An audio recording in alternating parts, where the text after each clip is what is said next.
Hey guys, in this video we're going to take a look at how you can activate the compass for navigation on the Samsung Galaxy S21 series.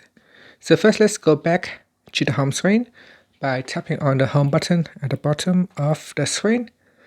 On the home screen, swipe down and tap on the settings button. In the settings page, go down and tap on displayed, then swipe down. And in here, you want to tap on Edge Panels. Make sure Edge Panels is turned on, and then tap on Panels.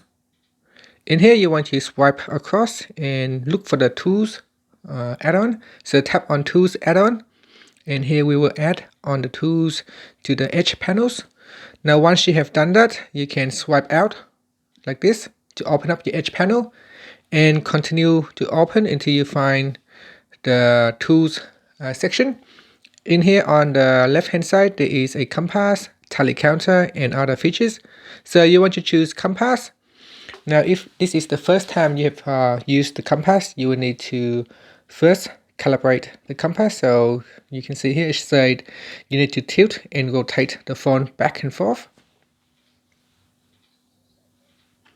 So we're just going to follow the instruction right here. So we're just going to tilt and then rotate. And after that, you can then use the phone. So basically this is the camera right here. So with the camera, you're pointing away from you towards where you want to look at. So at the moment, you can see this needle at the top here. It is showing that I am facing west at the moment. So I'm pointing towards the west side.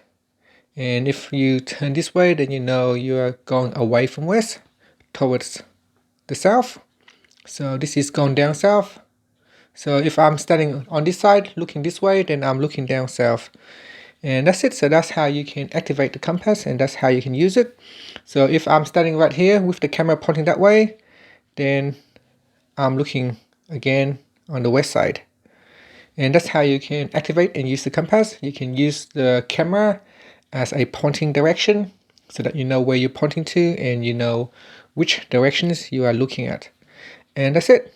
Now if you need to recalibrate again, you can tap on the calibrate button, and this will readjust your compass. So in case if your compass is not working correctly, you can recalibrate. And that's it. Thank you for watching this video. Please subscribe to my channel for more videos.